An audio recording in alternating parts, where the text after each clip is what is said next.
আমরা মনে করি নামাজগত অবস্থায় মারা গেছে উত্তম মৃত্যু, বাবারে খানা খাইতে যে মারা গেছে এটা উত্তম মৃত্যু। সড়ক দুর্ঘটনায় মারা যায়, গমের ঘরে মারা যায়, কত না দুর্ঘটনায় মারা যায়। আল্লামা মুফতি আমজাদ আলী সাহেব তার কিতাবের মধ্যে লিখতে যায় বললেন, মানুষ শোনো, 70টা তাজা উটের গায়ের চামড়া জবাই না করিয়া উল্টো দিকে টান দিয়ে লবণ আর মরিচ লাগায় দিলে যতটুক যন্ত্রণা হয়, এর চাইতে 70 গুণ যন্ত্রণা হলো একটা সাধারণ মৃত্যু। এখন আমরা মরণকালে অনেকে পায়খানা করে দিই রে, মরণের সময় অনেকে প্রস্রাব করে দিই। অনেক দাদা বাবার চোখটা বড় বড় হয়ে গেছে মরণের সময়। অনেকের মরণের সময়, মুসলমান শুনে নাও, অনেকের মরণের সময় এই দুটি অমুসলমান জিহ্বাটা বাইর হয়ে গেছে। তাদের মরণটা কত কঠিন হয়। সহজ মৃত্যু যদি এত কঠিন হয়, কঠিন মৃত্যুটা কত কঠিন। আর কত মানুষের জানাজা পড়লা, কত মানুষের দাফন করলা, কত মানুষের শেষ গোসল করে দিলা।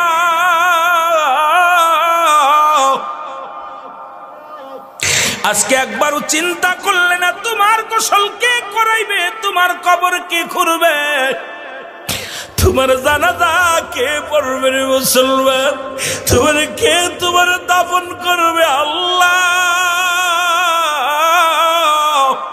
এই কার জন্য তুমি সুদ খাও, কার জন্য ঘুষ খাও, কার জন্য জিনা ব্যভিচার করো, কার জন্য মিথ্যা মামলা দাও, মিথ্যা কথা বলো, কার জন্য পরের বউ ভেঙে নিয়ে যাও, কার জন্য তুমি অন্যায় পথে পা বাড়াইলা, দুনিয়ার সম্পদ করলাও। এই দুনিয়ার সম্পদ খাবে লোকে, তোমার দেহটা খাবে পোকে। এই দেহখানা তোমার পোক পাকালিতে খেয়ে ফেলবে। ও মুসলমান, এমন দেহ করো যে দেহটার মধ্যে পোকা লাগবে না, যে দেহটার মধ্যে কোনো পোকামাকড় এসে লাগবে না, সাপ বিচ্ছু লাগবে না। আজকে দুনিয়ার মধ্যে পাপের রাজ্য করলাম, এই সম্পদ ছেলেরা ভাগাভাগি করে নিবে, মেয়েরা ভাগাভাগি করে নিবে, ভাই ভাগাভাগি করে নিবে, কিন্তু তোমার পাপের ভাগটা কেউ নিবে না রে মুসলমান।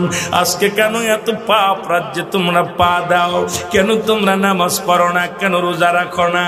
কেন তোমরা শরীয়তের বিধান মানো না?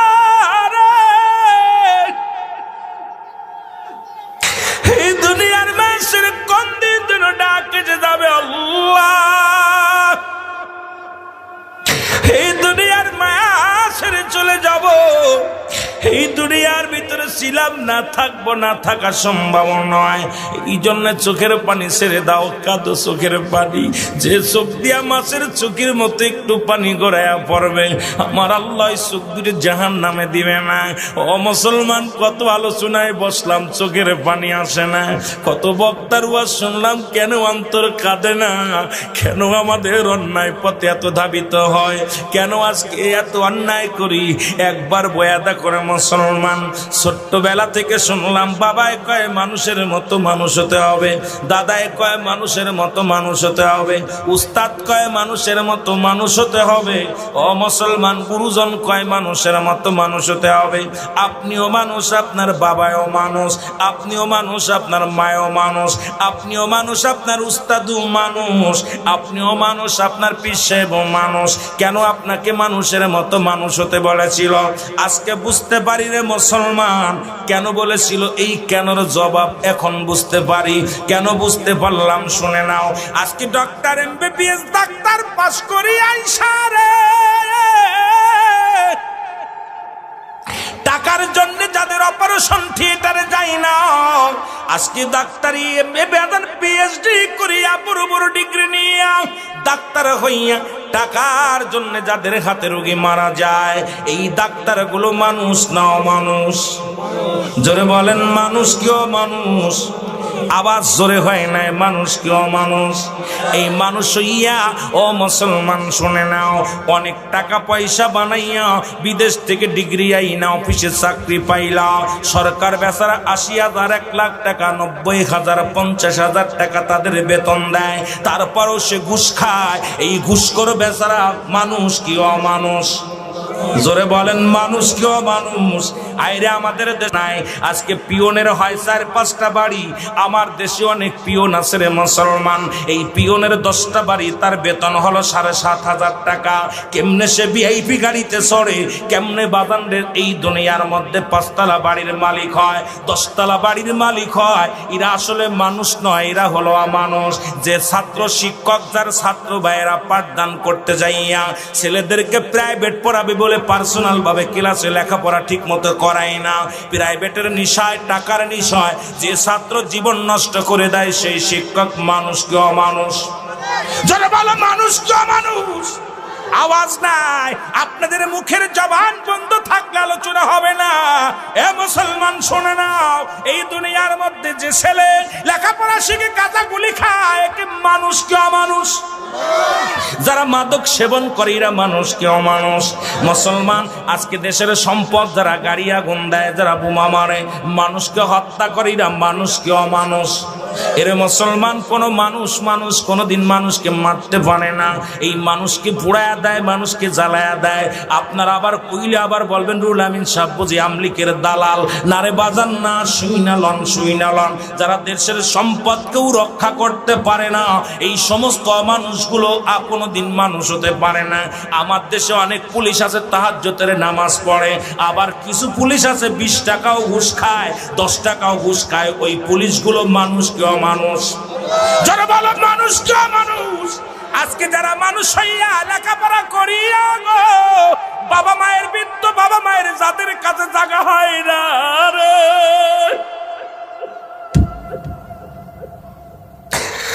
আজকে যারা বাবার জায়গা হয় না, মায়ের জায়গা হয় না, আমার দেশে প্রায় 90% সন্তান বাবা মার ভাত দেয় না। বাবা মা তাদের কাছে বোঝা হয়ে গেছে, কত কষ্ট করে লেখাপড়া করাইলো, কত কষ্ট করে তাদের জীবন গড়লো।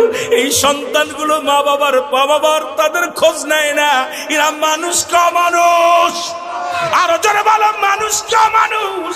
এই আজকে এখন আপনি বুকে হাত দিয়ে বলেন কয়টা মানুষ এখানে বসে আছেন, তারপরে ওয়াজের ময়দানে বসেন।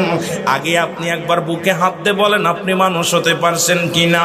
আপনি দুনিয়ার মধ্যে যত ফিতনার মধ্যে, দুনিয়ার মধ্যে ঝামেলার মধ্যে, আজকে আপনার কথা দ্বারায় মানুষ শান্তি পায় না, আপনার ব্যবহারে কষ্ট পায়, আপনার ব্যবহারে প্রতিবেশীর সুখ নাই, আপনার ব্যবহারে এলাকাবাসীর সুখ নাই। আপনি কেমন মানুষ, কেমন নেতা গো মুসলমান? তুমি নেতা হইয়া ঘুষখোর বদমাই সেই শুই না লও, আজকে বুকের হাত দিয়ে একবার এখানে বলতে পারবা কয়টা মানুষ জান্নাতের বাগানে বসেছেন? আমরা পৃথিবীর মধ্যে 99% মানুষই অমানুষ হয়ে গেছি। জোরে বলেন ঠিক কিনা? ঈসা আলাইহিস সালাম প্রতিনিয়ত গোরস্থানের পাশে যায় বেশি বেশি দাঁড়াইতেন। ঈসা আলাইহিস সালাম, ঈসা নবী একদিন দেখে একটা যুবক একটা কবরের পাশে দাঁড়াইয়া কান্দে। ঈসা নবী ডাকতে বলে, যুবক তুমি কেন কান্দ? কয়, হুজুর আমি কান্দি, আমার বিবিটা মারা গেছে, আমি আমার বইয়ের জন্য কান্দি। আজ একটা সপ্তাহ আমার বিবি দুনিয়া থেকে বিদায় হয়ে গেছে। আমি যুবক ঘুমাইতে পারি না, দিন রাত 24টা ঘন্টা আমার বিবির কবরের পাশে বইয়া, আমার বিবির কবরের পাশে বইয়া বইয়া কান্দি গো।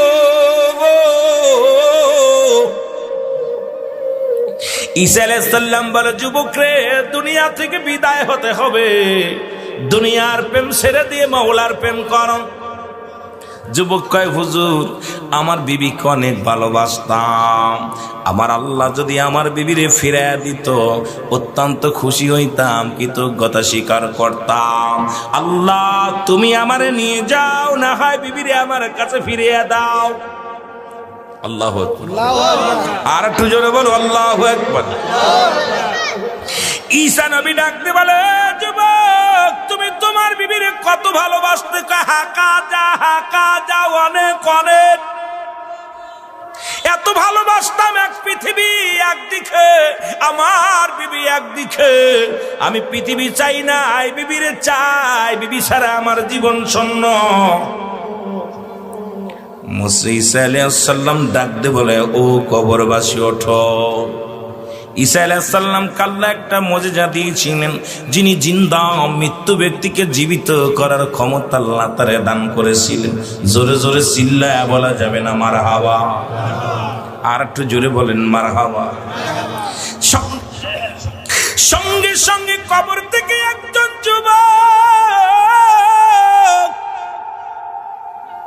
গায়ের মধ্যে আগুনের সাপ, গায়ের মধ্যে জাহান্নামী আগুন গো।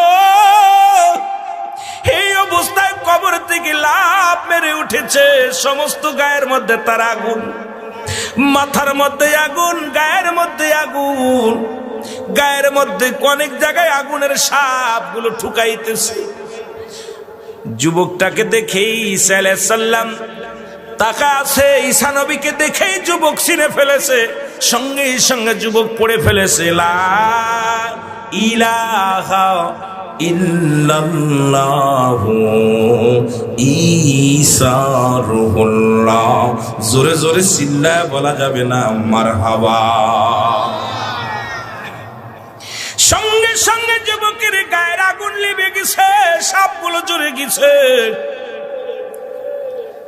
ঈসা আলাইহিস সালাম বলে, যুবক রে, তোমার এই অবস্থা কেন? বলে, হুজুর, দীর্ঘদিন আমি কবরের মধ্যে আছি, পাপিষ্ঠ বান্দা, আমার জাহান্নামের আগুনে আমার মাওলা পুড়ায়। ওই জাহান্নামের আগুন আমি সইতে পারি না রে আল্লাহ। হুজুর, আমি আপনার দিনের দাওয়াত পেয়েছিলাম, কবুল করতে পারি নাই। আজকে যখন আপনার কালেমা পড়ে নিয়েছি, সঙ্গে সঙ্গে জাহান্নামের আগুন থেকে আমি রেহাই পেয়েছি। আল্লাহ নবী ঈসা আলাইহিস সালাম ডাকতে বলে, যুবক, তুমি বললা তোমার বিবি কবরে শুয়ে আছি, তো একজন যুবক। যুবক বলে, হুজুর, ওই কবরটা আমার বিবির কবর নয়, ওই পাশের কবরটা আমার বিবির, আপনি ভুল করেছেন। সঙ্গে সঙ্গে ঈসা আলাইহিস সালাম ডাক দিলেন, ডাক দিয়ে বললেন, ও কবরবাসী ওঠো। সঙ্গে সঙ্গে লাফ দিয়ে এক সুন্দরী মহিলা, পৃথিবীর মধ্যে যত রূপসী ছিল তার দ্বিগুণ রূপসী বানাইয়া, কারণ ওই মহিলা ঈমান নিয়ে কবরে গিয়েছিল। জোরে বল আল্লাহু আকবার। আর একটু জোরে। ওরে ঈমান নিয়ে যখন কবরে গিয়েছিল ওই মহিলা দেখিয়া যুবককে আল্লাহ নবী এসে ডাকতে বলে, ও যুবক, এই মহিলা কি তোমার বিবি? বলে, জি হুজুর, ওই মহিলাটাই আমার বিবি। বলে, যাও তুমি ঘরে নিয়ে যাও। সঙ্গে সঙ্গে ঘরে নিয়ে গেলেন। ঘরে নিয়ে যাইয়া বিবিরে বলে, বিবিরে, তোমারে হারাইয়া আমি আজ একটা সপ্তাহ ঘুমাইতে পারি না, খাইতে পারি না, তোমার প্রেমে আমি পাগল, তোমারে রাখি আমি থাকতে পারি না, আমার জিন্দেগিটা বরবাদ তোমাকে ছাড়া। বিবির উরুতের পরে মাথা দিয়া যুবক বলে, আমি একটা সপ্তাহ ঘুমাই না, আমি একটু ঘুমাইনি। যুবক ঘুমায় গেছে। জোরে বলো আল্লাহু আকবার। আর একটু জোরে জোরে চিল্লায় বলো আল্লাহু আকবার। যুবক যখন ঘুমায় গেছে, ওই পথে যাইতেছিল রাধার ছেলে, ওই দেশের প্রধানমন্ত্রীর ছেলে। যাবার পথে দেখে এক সুন্দরী মহিলা, তার উরতের পর একজন ছেলের মাথা রুকেছে, আর এই ঘরের মধ্যে শুয়ে আছে যুবক, আর মহিলা বসে আছে। দৌড়ে গেলেন যুবক, ঘরের ভিতর ঘোড়া ঠেকাইয়া ভিতরে গেলেন। যুবকের চেহারা দেখিয়া মেয়েটা প্রেমের নিবেদন করলেন। সঙ্গে সঙ্গে ওই রাধার ছেলের হাত ধরে বাড়ি থেকে পালায়া গেলেন। জোরে বলেন আল্লাহু আকবার। এবার সারাদিন পরে যুবকের যখন ঘুম ভাঙলো, ঘুম থেকে উঠে দেখে বিবি আর ঘরের মধ্যে নাই। চিন্তা করে এত সাধনা করে বিবিরে পাইলাম, বিবি কোথায় গেল? বিবির জন্য পাগল, ছুটাছুটি করতে লাগলেন। এরপরে দেখলেন ঘোড়ার পায়ের ছাপ। ওনার বুঝতে বাকি নাই যে কোন একজন ব্যক্তি ঘোড়া নিয়ে আসি আমার বিবিরে তুলে নিয়ে গেছে। ঘোড়ার পায়ের ছাপ দেখতে দেখতে চলে গেলেন, জোরে বলো আল্লাহু আকবার। ঘোড়ার পায়ের ছাপ দেখতে দেখতে চলে গেলেন, যা দেখে রাজ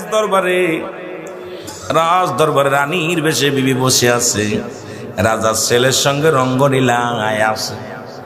যায়া যুবক ডাক দে বলে, এই বিবি তো আমার।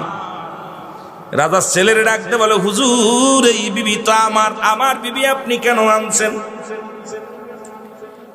রাজার ছেলে জিগায় বিবি রে, এ মেয়ে বলো অনেকে চেননি? কয় না, আমি তারে চিনি না। সে যে আমারে বিবি বলে দাবি করে, এত সাহস কই থেকে পাইল? আমি আপনার বাদী, অন্য কারোর নয়। সুতরাং আপনার সারা আমি কাউকে চিনি না। জোরে জোরে চিল্লায়া বলা যাবে না আল্লাহু আকবার। রাজার ছেলে রাগান্বিত হইয়া, এই তুই কাকে বিবি বলে দাবি করিস? তো আমার বাদী। আল্লাহু আকবার বলেন। দাসী বাবাদি। আহা, মেয়েটাকে জিগায় তুমি চেনো? কয় না চিনি। ছেলেটা কয়, হ্যাঁ আমার বিবি উনি। রাজার ছেলে ক্ষিপ্ত হইয়া তোর বাড়ি আনিয়া ওই যুবকটাকে এক কবেদি খণ্ডিত করে দিছে। যুবকটা জাহান্নামীর অধিবাসী হইয়া দুনিয়া থেকে বিদায় নিছে। মেয়েটাও জাহান্নামীর অধিবাসী হইয়া দুনিয়া থেকে বিদায় নিছে। ইয়া দ্বারা বনী ইসরাইলদের মানুষদেরকে বুঝাইলেন, দুনিয়ার মানুষ শোনো, এই দুনিয়াটা হলো একটা রং তামাশার জায়গা। এই দুনিয়াটা হলো একটা বিশ্ব সুন্দরী। এই দুনিয়ার প্রেমে যেই পড়বে তার জীবন হবে বরবাদ। এই দুনিয়ার প্রেমে যে পড়বে তার জীবনটা হবে বরবাদ। এই দুনিয়ার প্রেমে পড়িয়া সুদ খাও, দুনিয়ার প্রেমে পড়িয়া ঘুষ খাও, এই দুনিয়ার ছেলে মেয়েদের প্রেমে পড়িয়া পরের জমি রাতাল ঠেলো, দুনিয়ার মধ্যে মানুষের মিথ্যা মামলা দাও, মানুষের মাথা ফাটাও, মানুষকে কষ্ট দাও। কারণ এই দুনিয়াটা একটা গ্রাস করে নিবে তোমার। ও মুসলমান, এই দুনিয়ার প্রেম ছেড়ে দাও। ইয়া দ্বারা প্রমাণ করে দিলেন বনী ইসরাইলদের মানুষদের, দুনিয়ার মানুষ শোনো, দুনিয়ার প্রেম ছাড়া আল্লাহর প্রেমটা অতি উত্তম। জোরে জোরে চিল্লায় বলো আল্লাহু আকবার।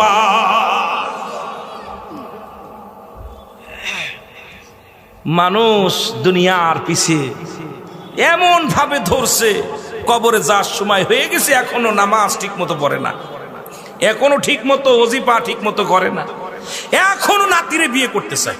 জোরে কোন ঠিক কিনা? বুড়া হয়ে গেছে, এই বয়সে নাতিরে কয় এটা আমার বউ। নাউজুবিল্লাহ বলেন না। কত বড় ব্যাক্য কথা বলেন ঠিক কিনা? কষ্ট হচ্ছে?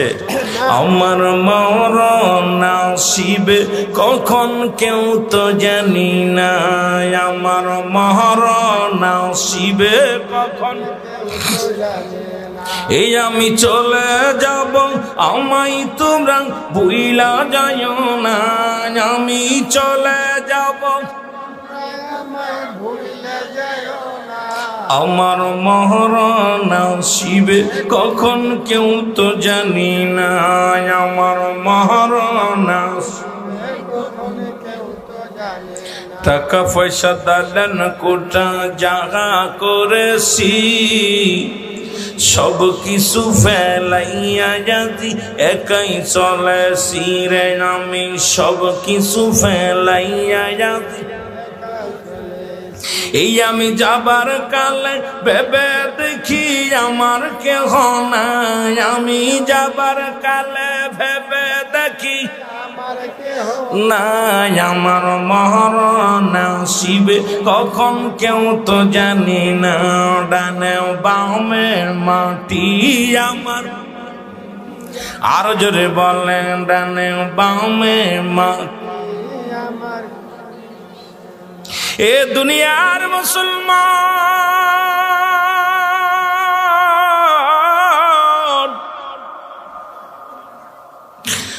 বড্ড কষ্ট হয় রে মুসলমান। মানুষের প্রথম বিপদ হলো মানুষের মরণ, দ্বিতীয় বিপদ হলো মানুষের কবর, তৃতীয় বিপদ হলো কিয়ামতের ময়দান। একটার পর একটা বিপদ রে ও দুনিয়ার মুসলমান, শুনে নাও। আল্লামা মুফতি আমজাদ আলী সাহেব একটা কিতাব লেখলেন, কিতাবের নাম বারে শরিয়াত। এই কিতাবের মধ্যে লিখতে যা বললেন, দুনিয়ার মানুষ শোনো, সবচেয়ে সহজ মৃত্যু হয়, আমরা মনে করি নামাজগত অবস্থায় মারা গেছে উত্তম মৃত্যু, বাবারে খানা খাইতে যে মারা গেছে এটা উত্তম মৃত্যু, সড়ক দুর্ঘটনায় মারা যায়, গমের ঘরে মারা যায়, কত না দুর্ঘটনায় মারা যায়। আল্লামা মুফতি আমজাদ আলী সাহেব তার কিতাবের মধ্যে লিখতে যা বললেন, মানুষ শোনো, 70টা তাজা উটের গায়ের চামড়া জবাই না করিয়া উল্টো দিকে টান দিয়ে লবণ আর মরিচ লাগায় দিলে যতটুক যন্ত্রণা হয়, এর চাইতে 70 গুণ যন্ত্রণা হলো একটা সাধারণ মৃত্যু। এখন আমরা মরণকালে অনেকে পায়খানা করে দিই রে, মরণের সময় অনেকে প্রস্রাব করে দিই।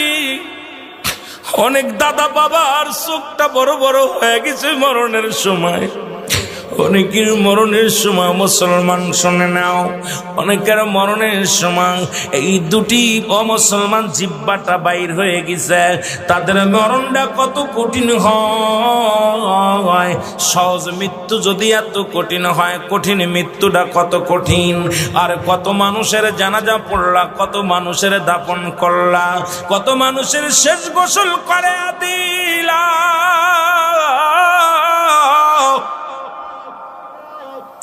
আজকে একবারও চিন্তা করলে না তোমার গোসল কে করাইবে, তোমার কবর কে খুঁড়বে, তোমার জানাজা কে পড়বে রে মুসলমান, তোমার কে তোমার দাফন করবে? আল্লাহ, এই কার জন্য তুমি সুদ খাও, কার জন্য ঘুষ খাও, কার জন্য জিনা ব্যভিচার করো, কার জন্য মিথ্যা মামলা দাও, মিথ্যা কথা বলো, কার জন্য পরের বউ ভেঙে নিয়ে যাও, কার জন্য তুমি অন্যায় পথে পা বাড়াইলা, দুনিয়ার সম্পদ করলাও। এই দুনিয়ার সম্পদ খাবে লোকে, তোমার দেহটা খাবে পোকে। এই দেহখানা তোমার পোক পাকালিতে খেয়ে ফেলবে। ও মুসলমান, এমন দেহ করো যে দেহটার মধ্যে পোকা লাগবে না, যে দেহটার মধ্যে কোনো পোকা মাকড় এসে লাগবে না, সাপ বিচ্ছু লাগবে না। আজকে দুনিয়ার মধ্যে পাপের রাজ্য করলাম, এই সম্পদ ছেলেরা ভাগাভাগি করে নিবে, মেয়েরা ভাগাভাগি করে নিবে, ভাই ভাগাভাগি করে নিবে, কিন্তু তোমার পাপের ভাগটা কেউ নিবে না রে মুসলমান। আজকে কেন এত পাপ রাজ্যে তোমরা পা দাও? কেন তোমরা নামাজ পড়ো না? কেন রোজা রাখো না? কেন তোমরা শরীয়তের বিধান মানো না? এই দুনিয়ার মানুষের কোন দিন ডাকে যাবে আল্লাহ, এই দুনিয়ার মায়া ছেড়ে চলে যাব। এই দুনিয়ার ভিতরে ছিলাম না, থাকবো না, থাকা সম্ভব নয়। এই জন্য চোখের পানি ছেড়ে দাও, কাঁদো চোখের পানি। যে চোখ দিয়া মাছের চোখের মতো একটু পানি গড়াইয়া পড়বে, আমার আল্লাহ চোখ দুটো জাহান নামে দিবে না। ও মুসলমান, কত আলোচনায় বসলাম, চোখের পানি আসে না। কত বক্তার ওয়াজ শুনলাম, কেন অন্তর কাঁদে না? কেন আমাদের অন্যায় পথে এত ধাবিত হয়? কেন আজকে এত অন্যায় করি? একবার বয়াদা করে মুসলমান, ছোট্টবেলা থেকে শুনলাম, বাবায় কয় মানুষের মতো মানুষ হতে হবে, দাদায় কয় মানুষের মতো মানুষ হতে হবে, উস্তাদ কয় মানুষের মতো মানুষ হতে হবে। ও মুসলমান, গুরুজন কয় মানুষের মতো মানুষ হতে হবে। আপনিও মানুষ, আপনার বাবাও মানুষ, আপনিও মানুষ, আপনার মায়ও মানুষ, আপনিও মানুষ, আপনার উস্তাদও মানুষ, আপনিও মানুষ, আপনার পীর সাহেবও মানুষ। কেন আপনাকে মানুষের মতো মানুষ হতে বলেছিল? আজকে বুঝতে পারি রে মুসলমান। মুসলমান কেন বলেছিল, এই কেনর জবাব এখন বুঝতে পারি। কেন বুঝতে পারলাম শুনে নাও। আজকে ডক্টর এমবিবিএস ডাক্তার পাস করি আইসা রে, টাকার জন্য যাদের অপারেশন থিয়েটারে যাই না, আজকে ডাক্তারি পিএইচডি করিয়া বড় বড় ডিগ্রি নিয়ে ডাক্তার হইয়া টাকার জন্য যাদের হাতে রোগী মারা যায়, এই ডাক্তারগুলো মানুষ না অমানুষ? জোরে বলেন মানুষ কি অমানুষ? আওয়াজ জোরে হয় নাই, মানুষ কি অমানুষ? এই মানুষ হইয়া ও মুসলমান শুনে নাও, অনেক টাকা পয়সা বানাইয়া বিদেশ থেকে ডিগ্রি আইনা অফিসে চাকরি পাইলা, সরকার বেচারা ৮০,০০০, ১,০০,০০০ টাকা, ৯০,০০০, ৫০,০০০ টাকা তাদের বেতন দেয়, তারপরও সে ঘুষ খায়। এই ঘুষখোর বেচারা মানুষ কি অমানুষ? জোরে বলেন মানুষ কি অমানুষ? আইরে আমাদের দেশ নাই, আজকে পিয়নের হয় ৪-৫টা বাড়ি। আমার দেশে অনেক পিয়ন আছে রে মুসলমান, এই পিয়নের 10টা বাড়ি, তার বেতন হলো ৭,৫০০ টাকা। কেমনে সে ভিআইপি গাড়িতে চড়ে, কেমনে বাজানদের এই দুনিয়ার মধ্যে 5তলা বাড়ির মালিক হয়, 10তলা বাড়ির মালিক হয়? এরা আসলে মানুষ নয়, এরা হলো অমানুষ। যে ছাত্র শিক্ষক যার ছাত্র ভাইয়েরা পাঠদান করতে যাইয়া ছেলেদেরকে প্রাইভেট পড়াবে বলে পার্সোনাল ভাবে ক্লাসে লেখাপড়া ঠিক মতো করায় না, প্রাইভেটের নিশায়, টাকার নিশায় যে ছাত্র জীবন নষ্ট করে দেয়, সেই শিক্ষক মানুষ কি অমানুষ? যারা বলে মানুষ কি অমানুষ? আওয়াজ নাই, আপনাদের মুখের জবান বন্ধ থাকলে আলোচনা হবে না। এ মুসলমান শুনে নাও, এই দুনিয়ার মধ্যে যে ছেলে লেখাপড়া শিখে গাঁজা গুলি খায়, একে মানুষ কি অমানুষ? যারা মাদক সেবন করে এরা মানুষ কি অমানুষ? মুসলমান আজকে দেশের সম্পদ যারা গাড়ি আগুন দেয়, যারা বোমা মারে, মানুষকে হত্যা করে, এরা মানুষ কি অমানুষ? এর মুসলমান কোন মানুষ কোনদিন মানুষকে মারতে পারে না। এই মানুষকে পুড়ায়া দেয়, মানুষকে জ্বালায়া দেয়। আপনারা আবার কইলে আবার বলবেন রুল আমিন সাহেব বুঝি আমলিকের দালাল। নারে বাজান না, শুইনালন যারা দেশের সম্পদকেও রক্ষা করতে পারে না, এই সমস্ত মানুষগুলো কোনোদিন মানুষ হতে পারে না। আমার দেশে অনেক পুলিশ আছে তাহাজ্জুদের নামাজ পড়ে, আবার কিছু পুলিশ আছে 20 টাকাও ঘুষ খায়, 10 টাকাও ঘুষ খায়। ওই পুলিশগুলো মানুষ কি অমানুষ? যারা বলো মানুষ কি অমানুষ? আজকে যারা মানুষ হইয়া লেখাপড়া করিয়া গো, বাবা মায়ের বৃদ্ধ বাবা মায়ের যাদের কাছে জায়গা হয় না রে,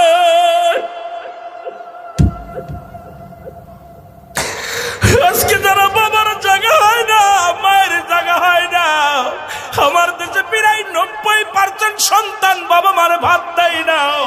বাবা মা তাদের কাছে বোঝা হয়ে গেছে, কত কষ্ট করে লেখাপড়া করাইলো, কত কষ্ট করে তাদের জীবন গড়লো। এই সন্তানগুলো মা বাবার তাদের খোঁজ নেয় না। এরা মানুষ কা মানুষ? আরো জোরে বলো মানুষ কা মানুষ? এই আজকে এখন আপনি বুকে হাত দিয়ে বলেন কয়টা মানুষ এখানে বসে আছেন, তারপরে ওয়াজের ময়দানে বসেন। আগে আপনি একবার বুকে হাত দিয়ে বলেন আপনি মানুষ হতে পারছেন কিনা। আপনি দুনিয়ার মধ্যে যত ফেতনার মধ্যে, দুনিয়ার মধ্যে ঝামেলার মধ্যে, আজকে আপনার কথা দ্বারায় মানুষ শান্তি পায় না, আপনার ব্যবহারে কষ্ট পায়, আপনার ব্যবহারে প্রতিবেশীর সুখ নাই, আপনার ব্যবহারে এলাকাবাসীর সুখ নাই। আপনি কেমন মানুষ, কেমন নেতা গো মুসলমান? তুমি নেতা হইয়া ঘুষখোর বদমাই সেই শুইনালো, আজকে বুকের হাত দিয়ে একবার এখানে বলতে পারবা কয়টা মানুষ জান্নাতের বাগানে বসেছেন? আমরা পৃথিবীর মধ্যে 99% মানুষই অমানুষ হয়ে গেছি। জোরে বলেন ঠিক কিনা? অনেক বক্তাও মানুষ হয়ে গেছে, মিথ্যা বলতেছে, টাকার লোভে 5,000 টাকার লোভে ওয়াজ কাইটা দিয়ে কয় আমি অসুস্থ আসতে পারবো না। এরম বক্তা আমার জানা আছে অনেক। আপনি আমার 50,000 দিবেন, আর 60,000 দিলেই ভাইজান আপনার দাওয়াতটা তো ঘুরাইতে হবে। কেন? আমার মা মরে গেছে। আছে না কথা? কোন আছে না? কথা বলেন না কেন? আমরা যে ভালো না, আমরাও ভালো না। কেন আজকে ওয়াজে তাসির নাই? ওয়াজ করা এত ওয়াজ হচ্ছে বাংলাদেশে, প্রতিনিয়ত ঘরে ঘরে মাহফিল হচ্ছে, একটা মানুষ হিদায়াতের মধ্যে আসে না। বক্তাদের পকেট গরম হয়, ভালো মুরগির গোস্ত খাই, আইয়া মুরগি বিরিয়ানি খাইয়া চলে যাচ্ছি, পকেট ভরে টাকা নিয়ে বাড়ি গাড়ি করতেছি, কিন্তু জনগণকে কি দিতেছি? বড় কষ্ট হয়, আল্লাহর আদালতে জবাব দিতে পারবো না। জোরে বলেন ঠিক কিনা? কষ্ট পান? অনেক বক্তা আমরা আল্লাহর আদালতে জবাব, আমাদের জিহ্বা কাটা হবে, আগুনের কাশি দিয়ে জিহ্বা কাটা হবে। আমি যেটা বলতেছি এটা পালন করি না। আমি বলতেছি বেগানা মহিলার দেখা হারাম, আমি পরের বউ ভাইকে নিয়ে চলে যাচ্ছি, যেরকম ঠিক কিনা? আমার জন্য খুব আরাম। কথা খাই দেখে এই কথা বলো না কেন? আমি কোন এলাকায় এলাম, ভাষা কি বোঝেন? আমাদের কথা আমি আগেই বলছি বাবা, আমি বক্তা, বড় বক্তা না। আপনারা দোয়া করবেন, কথা বলবেন, কিছু কথা আল্লাহ বলার সুযোগ দিবে। এই জন্য অনেক শিক্ষিত মানুষ আছেন। আমি এত বড় ডিগ্রি নিছি, 5-6টা ডিগ্রি আছে নামের পাশে, অনেক বড় বড় ডিগ্রি আছে, কিন্তু ডিগ্রির লকআপ আমি লাথি মেরে ফেলে দিই, কারণ এগুলো দরকার নেই আমার। আপনাদের দোয়াটা আমার বড় প্রয়োজন, জোরে বলেন ঠিক কিনা? ডিগ্রি প্রয়োজন নাই। হাজার ডিগ্রিধারীরা সুদের মধ্যে, হাজার ডিগ্রিধারীরা ঘুষের মধ্যে, হাজার ডিগ্রিধারীরা জিনার মধ্যে, হাজার ডিগ্রিধারীরা পিতামাতাকে অবাধ্য সন্তান, হাজার ডিগ্রিধারীরা এই পৃথিবীর মধ্যে মাদক সেবন করে, হাজার ডিগ্রিধারীরা সন্ত্রাস, হাজার ডিগ্রিধারীরা ডাকাত, হাজার ডিগ্রিধারী লুটপাট করে। এদের মতো ডিগ্রিধারী দরকার নেই, জোরে বলেন ঠিক কিনা? ওই ভ্যান চালক ভালো, যার ভিতরে নবীর প্রেম আছে, যার ভিতরে মা বাবার খেদমত আছে, যার ভিতরে ইসলামের বিধান আছে, ওইটি আমার কাছে উত্তম, জোরে বলেন ঠিক কিনা? চাই না তোর বাড়ি গাড়ি, চাই না তোর জমিদারি, চাই না তোর ডিগ্রি, জোরে বলেন ঠিক কিনা? আওয়াজ দিবেন। জান্নাতি মানুষ আপনাদের পাওয়ার বেশি। আমার জায়গা আপনি হইলে কোথায়, আমি অ্যাক্সিডেন্ট করে হাঁটু ভাঙা, কথা বোঝেননি অবস্থা, কথা বলতেছি, এর মধ্যে জ্বালায় পড়ে উঠতেছে, অনেক কষ্ট হচ্ছে। এর ভিতরে মাহফিল করে যাচ্ছি, এত যন্ত্রণার মধ্যেও জীবনকে বাজি রেখে আমার বাবারা। কারণ সুন্নিয়াতের ময়দানে যখন নেমেছি, যে আমার এলাকায় তো আপনারা তো সুন্নি করে ফালাফালি করেন, আমার এলাকা যারা নেতাকর্মী আছে, যারা গিয়েছেন, নদীর ওপারে আর সুন্নি বলতে কোনো শব্দ নাই। খুলনা বিভাগে সুন্নি বলতে কিছু বোঝে না, আপনাদের এলাকায় বোঝে। কারণ এই এলাকার মধ্যে ব্রাহ্মণবাড়িয়া, আপনার ওই সিলেট অঞ্চল, চট্টগ্রাম অঞ্চল সুন্নি বোঝে, কিন্তু আমার অঞ্চলে আমিও বিশ্বনবী বলতাম। কত বলেছি আল্লাহর কসম, আমার জবান দিয়ে কত ওয়াজ করেছি বিশ্বনবী। যখনই দেখছি আমার নবী, যখন আপনাদের এলাকায় ওয়াজ করতে আসি, তখনই বুঝতে, আরে আমার নবীর কত ছোট করে ফেলেছি, আমার নবী তো বিশ্বনবী না, আমার নবী যে কুলকায় নাতের নবী। তখনই বুঝতে পেরে আর জবান দিয়ে বিশ্বনবী বাইর হয় না। তো এই জন্য আমার বাবারা, আপনাদের থেকে আমরা শিখেছি, অনেক শিখেছি, শিক্ষার কোনো শেষ নাই। এটা আমি স্বীকার করি যে আপনাদের থেকে অনেক কিছু শিখেছি।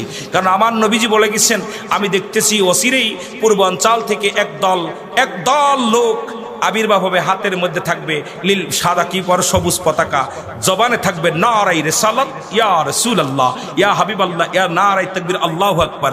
এই ধ্বনি দিতে দিতে আমি নবীর রওজা পর্যন্ত আসবে কিয়ামতের আগে। আমার বুঝতে আর বাকি নাই, চট্টগ্রাম, আপনার ব্রাহ্মণবাড়িয়া, আপনার সিলেট অঞ্চলে নবীর প্রেমিক যেভাবে পাওয়া যায়, আমার বাবারা, যদিও আপনাদের বিরোধিতা অনেক লোক করে, কিন্তু আপনারা একজন, ওরা 1000। কারণ নবীর প্রেমে যাদের দেওয়ানা, নবীর প্রেমে যাদের অন্তর পুরেছে, এদের কাছে সারা পৃথিবী একদিকে, ওরা একাই 100। জোরে বলেন ঠিক কিনা? জোরে বলেন ঠিক কিনা? আর সুন্নিরা মারামারি হাঙ্গামা এগুলো পছন্দ করে না। সুন্নিরা কারোর মাথায় বাড়ি মারতে রাজি নেই, সুন্নিরা কাউকে কষ্ট দিতে রাজি নেই, সুন্নিরা চাই শুধু ভালোবেসে বুকে নিতে। জোরে বলেন ঠিক কিনা? আমরা ভালোবাসা দিতে জানি, ভালোবাসা, তবে কারোর মেয়ের লগে না। কারণ গত 3 মাসে 609 জন বলৎকার ধরা পড়ছে, এর ভিতরে একটাও সুন্নি নাই। ইতিহাস আমার কাছে শুনে নিন, কারণ আমরা এগুলো নিয়ে ইতিহাস তৈরি করি, ইতিহাস বলি না, ইতিহাস তৈরি করি। কারণ এগুলো আমার সুন্নি ভাইয়েরা এগুলো পছন্দ করে না। কিন্তু আমার দেশে তারা যদি আমার রাসূলুল্লাহর বিরোধিতা করে, তখনই কষ্ট হয়। জোরে বলেন ঠিক কিনা? আমার মহরনসিব কখন কেউ তো জানে না, আমার মহরনসিব এই আমি চলে যাব, আমায় তোমরা ভুইলা যাইও না, আমি চলে যাব, ভুইলা যাইও না, আমার মহরনসিব কেউ তো জানে না। এ দুনিয়ার মুসলমান শোনে না, 1 নম্বর বিপদ হলো মানুষের মরণ,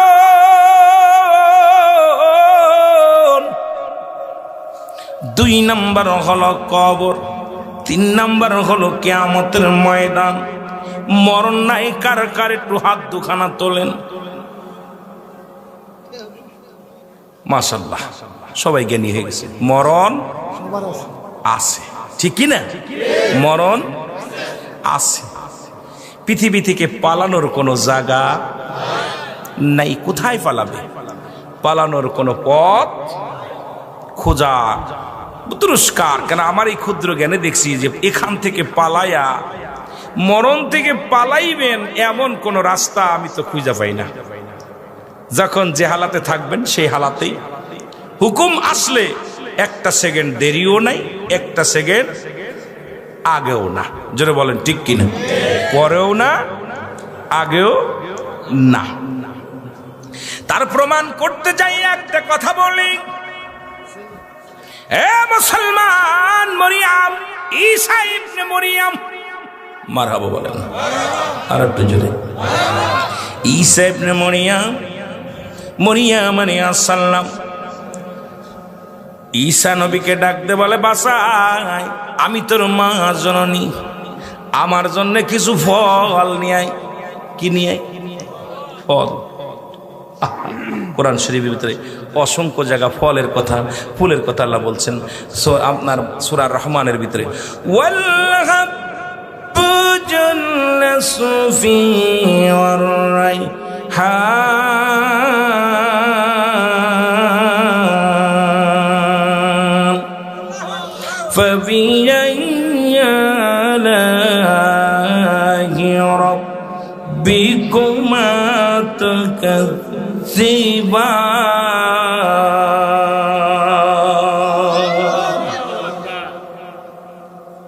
যেহেতু ফলের কথা বললাম, এই জন্য হঠাৎ করে কোরআনের দিকে তাকাইলাম। কোরআন কি বলে?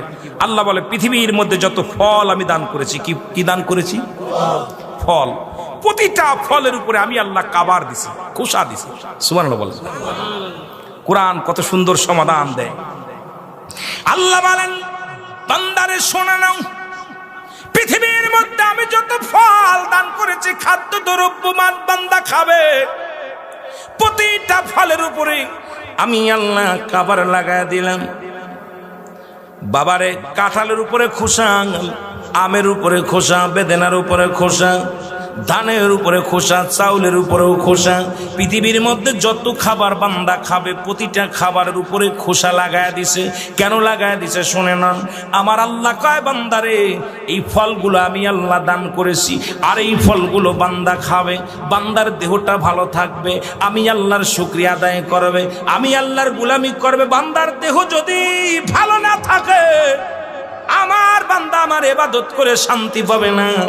মসজিদে ইয়া যখন ইবাদত করবেন, আপনার যদি দেহটা ভালো থাকে, রোগমুক্ত থাকেন, সিজদা দিতে মজা লাগবে, রুকু করতে মজা লাগবে, সালাম ফিরেতে মজা লাগবে, মোনাজাত দিতে মজা লাগবে। আর দেহ যদি ভালো না লাগে, কোনো কিছুই ভালো লাগে না। জোরে বলেন ঠিক কিনা? মুসলমান শোনো, আল্লাহ কাই দুনিয়ার মধ্যে যত ফল দান করলাম, প্রতিটা ফলের উপরে আমি আল্লাহ খোসা দান করলাম, কাবার লাগায় দিলাম। আর দুনিয়ায় যত ফুল আমি দান করলাম, প্রতিটা ফুলের উপরে, একটা ফুলের উপরে আমি খোসা দিই নাই, একটা ফুলের উপরে আমি কাবার লাগাই নাই। কারণ এই ফুলটা যখন দুনিয়ার মধ্যে ফুটবে, এটার ঘিরান আপনার নাকে যে লাগবে, বান্দার মনটা ভালো হবে, সজীব হবে বান্দার মনটা। কারণ ফুলের ঘিরানটা, এই সব কিন্তু সুস্বাদু ঘিরানটা বান্দা ভালোবাসে। জোরে বলেন ঠিক কিনা? সুগন্ধি ভালোবাসে। দেখেন, একটা ফুলের উপরেও খোসা নাই। গোলাপ বলেন, হাসনাইনা বলেন, যত ফুল ফুটলেই ঘিরানটা, জোরে বলেন না কি নাকে জাগে লাগে? বলে লাগে। এই যে হাসনাইনা ফুল আছে, দেখবেন এই গ্রামে ফুটলে, এই রাস্তা দিয়ে গেলে মই মই বাসনা, একটা কি একটা ঘ্রাণ ছুটে যায়। জোরে বলে ঠিক কি না? আল্লাহ বলে, যত ফুল আমি দান করলাম, একটা ফুলের উপর আমি কাবার দিই নাই, খোসা দিই নাই। কারণ এটার ঘিরান নাকে লাগবে, বান্দার মনটা তাজা হবে। সুবহানাল্লাহ বলেন। আজকে মুসলমান আমার বাংলাদেশ নয়, পৃথিবীর মধ্যে ওই ফলের মধ্যে এমন ফরমালিন ঢুকায়, এক বছরও শাক পচে না। যে কাঁঠাল জীবনে পাকে না, সেকেন্ডের ভিতরে পেকে যায়। আপেল গুলো এনে আজকে দেখলাম এক একটা ও বছর ড্রাগন, 200 গ্রাম ড্রাগন, 200 গ্রাম ওজনের ড্রাগন 2 কেজি ওজন বানাচ্ছে। কয় কেজি? আরে ভরা পড়া শোন, এই ভরা পড়া গুলো এর আল্লাহর নাফরমান বান্দা। কারণ বান্দাকে মরার বিষ খাওয়াইতেছে। কারণ মানুষ হত্যা মহাপাপ। জোরে বলেন ঠিক কিনা? জীবহত্যা মহাপাপ। আজকে সেই পাপের মতো কাজ কিছু মুনাফা লাভের জন্য বাবারে এই দুনিয়ার মধ্যে সরকার বেচারের খালি দায়ী করি। আমার দেশে অসাধু ব্যবসায়ীরা এমনভাবে সিন্ডিকেট করে আলুর দাম বাড়াইলো, পেঁয়াজের দাম বাড়াইলো, মরিচের দাম বাড়াইলো, চাউলের দাম বাড়াইলো। মুসলমানের সবাইকে সচেতন হতে হবে। আমি যেহেতু এই দেশের নাগরিক, এই দেশকে নিয়ে ভাবা উচিত, এই দেশকে নিয়ে গবেষণা করা উচিত, এই দেশকে ভালো রাখার জন্য দায়ী আমি রাখতে হবে, এটা আমার দায়িত্ব নিতে হবে। এই দেশের কল্যাণ চাইতে হবে, এই মাটির মূল্য দিতে হবে, এই মাটিকে ভালোবাসতে হবে। জোরে জোরে বলেন ঠিক কিনা? এই গ্রামের মধ্যে অনেক সিন্ডিকেটকারী আছে, ধরায় দেন। তা তো ধরান আপনি, ওটা মামা খালু হয়, ওটা চাইবে দেন। ও গুদম দান গোডাউন ধরে ভরে রাখতেছে, ও পিয়াজ গোডাউন ভরে। একবার পুলিশে বলেন, ফোন দেন, ভাই আমার এখানে এক বদমাইশ পাইছি, এই বদমাইশ অতি মুনাফার জন্য এই পরিমাণ লাভ করতেছে। আজকে আমার ভাই, আমার চাচা, আমার প্রতিবেশী সন্ত্রাসী অন্যায় করতেছে, আমরা কেউ চিন্তা করতেছি না, করতে ও তো করতেছে, আর খালি দোষারোপ করতেছি। এরা হচ্ছে না, এটা করছে না কেন, এটা করবে কেন? এটা তো দায়িত্ব আপনারও, যেহেতু এই দেশের নাগরিক। খালি সরকার না, আমরাও। যেটা বলেন ঠিক কিনা? খালি কি সরকার? কথা বলেন না কেন?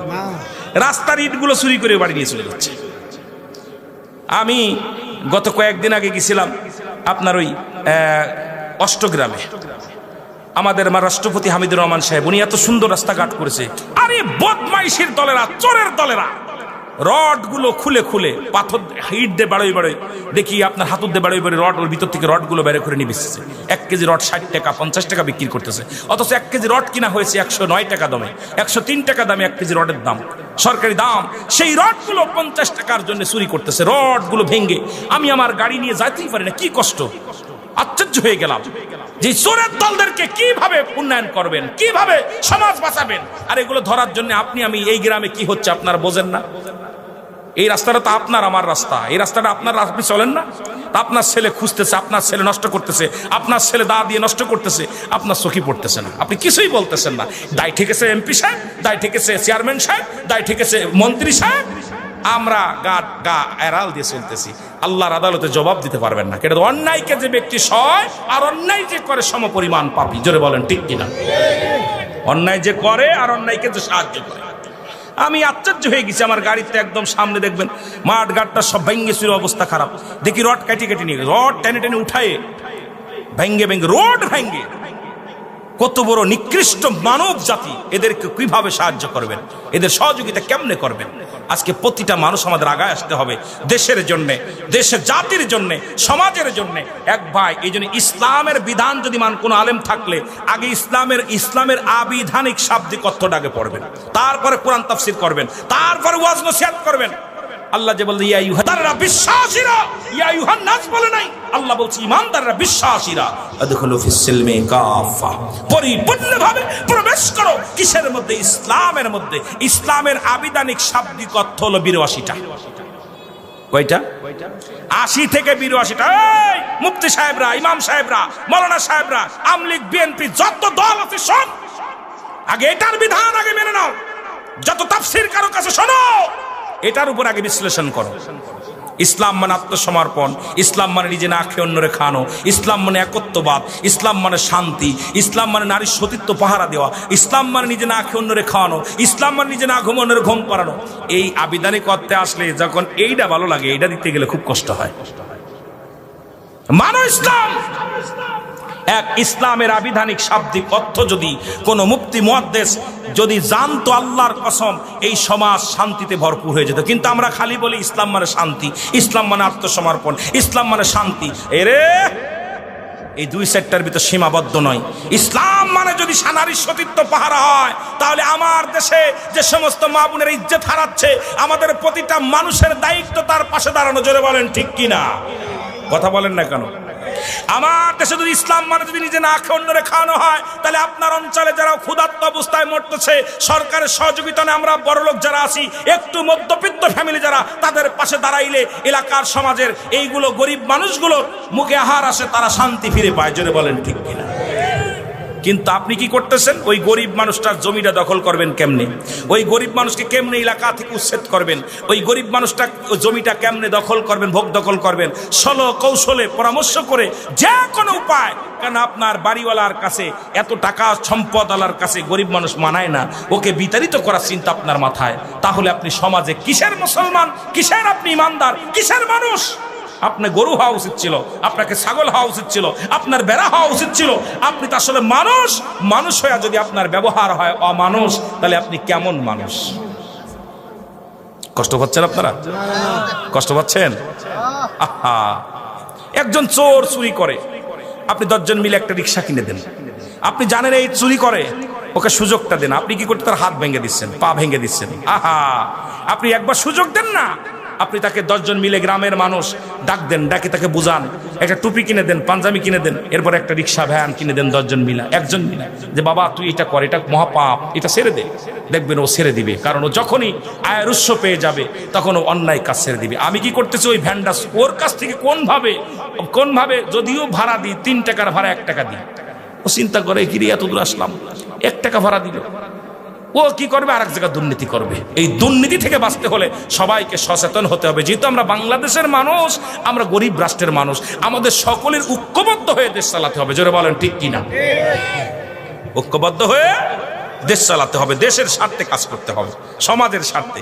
এলাকায় কিনা কিনা গাঁজা মদ খায়, আপনারা সবাই চেনেন, চেনেন না? বলেন না, চেনেন না? ওইটা ওই ছেলে, কিন্তু আপনি মনে হচ্ছে আমার ছেলে তো খায় না, আমার ছেলে ভালো। আল্লাহর কসম, আপনার বিপদটা আপনি নিজে ডেকে নিয়ে আসলেন। আপনি ধরায় দেন, তাকে বারণ করেন, শোনে নাই, তাকে আপনার প্রতিহাত করার ক্ষমতা আছে, করেন। যদি না পারেন, আপনি প্রশাসনকে সহযোগিতা করেন। আপনার ছেলেটা, ওই একটা ছেলে আপনার ছেলেকে মদ খাওয়া শিখেবে, গাঁজা খাওয়া শিখেবে, ও জাতিকে শেষ করবে। সুতরাং যখনই ও সারাটা হয়ে উঠছে, সঙ্গে সঙ্গে গাছটা কেটে দেন। জোরে বলেন ঠিক কিনা? কেটে দেন। কেটে দিলে আর বাড়তে পারবে না। এই জন্য আমার সমাজ চিন্তা করতে, ও মোল্লা গোষ্ঠীর ছেলে, ও সর্দার গোষ্ঠীর ছেলে, ও অমকের ছেলে, যা করে করুক গিয়ে, কিন্তু ও যে আপনার জাতি সমাজটাকে শেষ করে দেয়, এই চিন্তা ধারা আমাদের সবার থাকার দরকার আছে কিনা? জোরে বলেন আছে কিনা? এগুলো কথাগুলো অনেক সময় অনেক দেখবেন, যত ভিডিও, আমি এই বাস্তবতা নিয়ে কথা বলার কারণে অনেক বক্তার কাছে আমি কালারিং হয়ে গেছি, অনেক আলেমের কাছে কালারিং হয়ে গেছি, অনেক টাকাওয়ালা বাড়িওয়ালারা কয় রুল আমিন কি কথা করা শুরু করছে। অনেক যুবক যেই জিনার বিরুদ্ধে কথা বলি, যখন আমি পাপের বিরুদ্ধে সুদ ঘুষের কথা বলি, অনেক সুদখোর ঘুষখোর চিন্তা করে এই বক্তার বাদ আমার প্রয়োজন নাই, একদিনের দাওয়াত প্রয়োজন নাই, কারণ আমার আল্লাহ আমাকে দুনিয়ায় যেদিন পাঠিয়েছে রিজিকের ফয়সালা আল্লাহ করে রাখছে। জোরে বলেন ঠিক কিনা? আরো জোরে বলেন ঠিক কিনা? হাওয়ার গাড়ি হাওয়ায় চলে, কলের গাড়ি কলে চলে, বিনা তেলে চালাই গাড়ি নবী সুলাইমান। আমরা নবী সুলাইমান, আল্লাহ তাকে একটা সিংহাসন দান করলেন। ওয়াজ কই রাখলাম মনে রাখবেন, হয়তো ভুলে যাব, আপনাদের লস হবে। নবী সুলাইমান আলাইহিস সালাম আল্লাহ পাক একটা সিংহাসন দান করলেন, যার পেট্রোল লাগতো না, ডিজেল লাগতো না, হাওয়া লাগতো না। যখন হুকুম দিতেন সঙ্গে সঙ্গে এই চেয়ারটা, এই সিংহাসনটা সারা পৃথিবী ঘুরে ঘুরে দেখার ক্ষমতা দান করেছিল কে? জোরে বলেন কে? নবী সুলাইমান আলাইহিস সালাম একদিন হাঁটতে হাঁটতে যায়, একটা সাগরের কিনারায় যে দাঁড়াইলো গো, কারণ আল্লাহ তো নিজেই বলেছেন কুল্লু মান আলাইহা ফান। আল্লাহু আকবার বলো।